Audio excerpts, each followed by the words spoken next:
sans tomber dans le cynisme, il y a beaucoup des plus âgés de ce pays qui ne seront plus électeurs en 2022 parce qu'ils seront morts. Et voilà.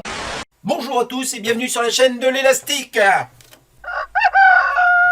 Et oui, avec tout le narratif qu'emploient actuellement tous les médias, et notamment Christophe Barbier, il y a plusieurs mois de ça, on pourrait croire que Macron les a mis au courant de l'élagage qu'il allait réaliser au sein de la population la plus fragile.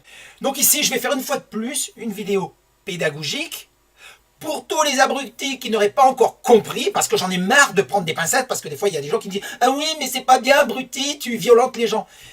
Par moment, on a besoin de prendre une claque dans la gueule pour qu'on puisse se réveiller. Et aujourd'hui, cette vidéo, j'espère qu'elle va réveiller certains d'entre vous.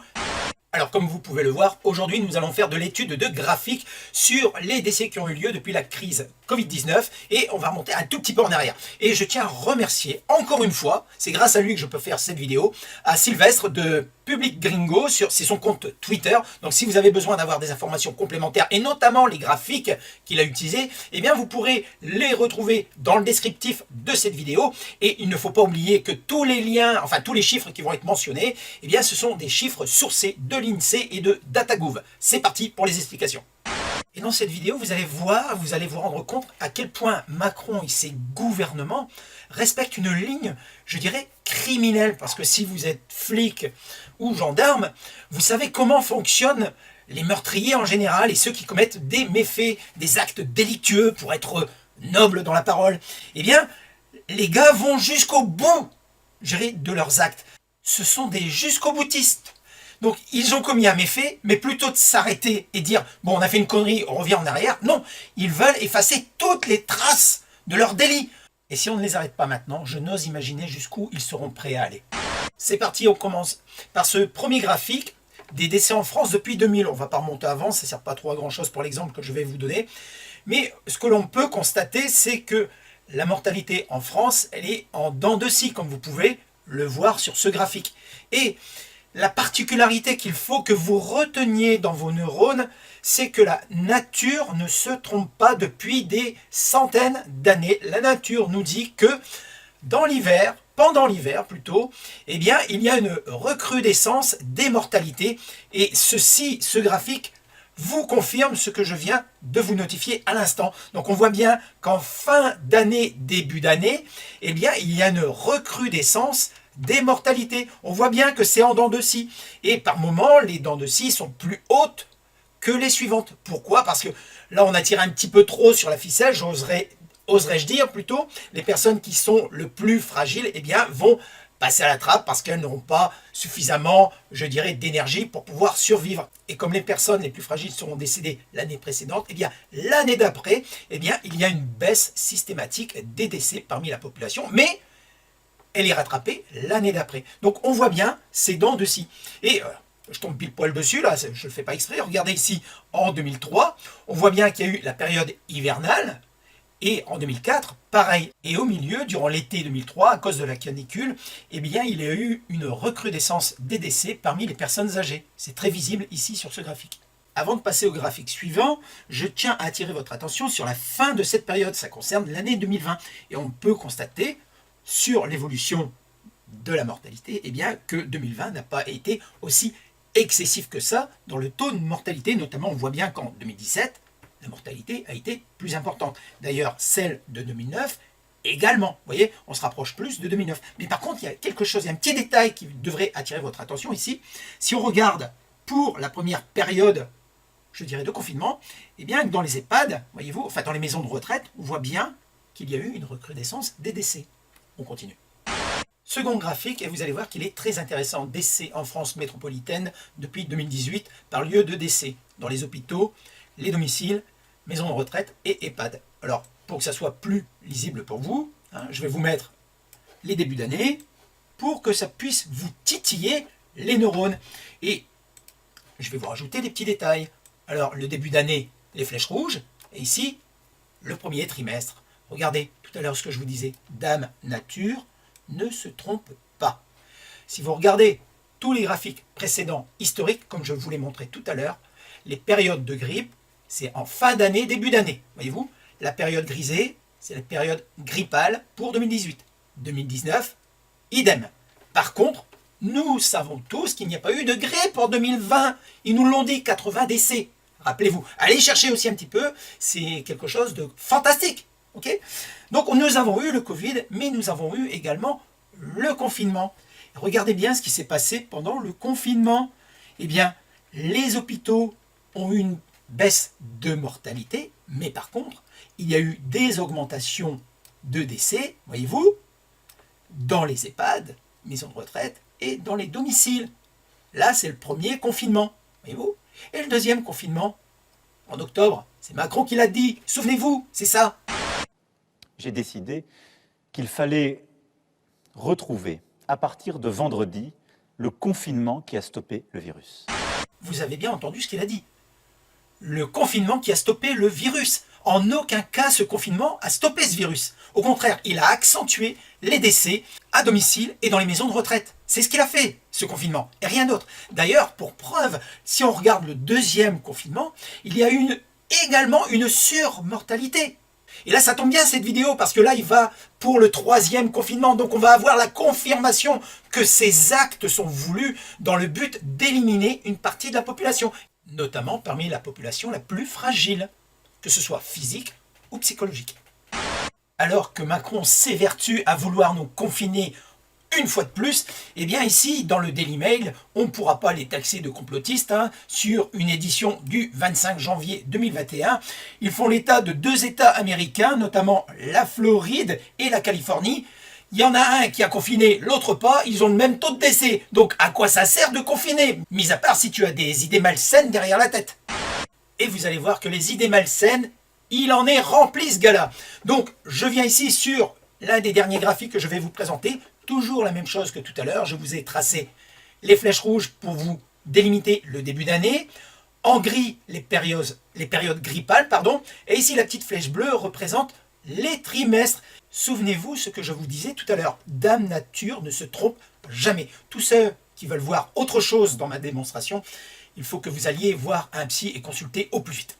Donc ici, la nature ne se trompe pas. Donc nous avons bien un début de période grippale avec une baisse à l'issue.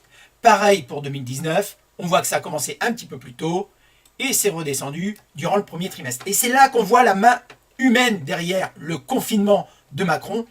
C'est-à-dire que pendant le premier trimestre, eh bien, il ne s'est rien passé. Si, regardez bien, il y a eu la hausse des décès et regardez la continuité normale qu'il y aurait dû y avoir, eh bien, c'est cette flèche verte. Mais non, Macron a voulu confiner. Et ce que je viens de vous dire confirme cette vignette. Baisse des décès dans les hôpitaux, normal, puisqu'on a pratiquement interdit l'accès aux hôpitaux. Augmentation de décès à domicile, ainsi que dans les maisons de retraite et les EHPAD, CQFD. Et ici, on peut s'apercevoir eh bien, qu'il y a eu une recrudescence des décès à cause de quoi? Le confinement. Et qu'est-ce qu'on peut s'apercevoir sur la fin de l'année? Pareil, confinement, une hausse des décès. Et ce qui s'est produit dans les hôpitaux, c'est également produit à domicile et dans les maisons de retraite. Regardez bien, hausse des décès à domicile, baisse après. Hausse des décès, baisse après. Et à chaque fois, toujours fin d'année, début d'année, exclusivement. Même avec les archives, tout est pareil. Ici, 2019, hausse, baisse. Hausse, baisse. Pareil ici, on peut le voir, il y a une hausse, il y avait la baisse qui se préparait, mais non. Macron et ses gouvernements ont voulu confiner. Eh bien, il y a eu augmentation des décès à domicile dans les maisons de retraite. Deuxième confinement, regardez ce qui se passe. Hausse des décès à domicile dans les hôpitaux et dans les maisons de retraite. Cette petite démonstration prouve que le confinement favorise les décès quand les gens sont confinés. Monsieur Macron nous dit sans arrêt qu'il écoute les scientifiques.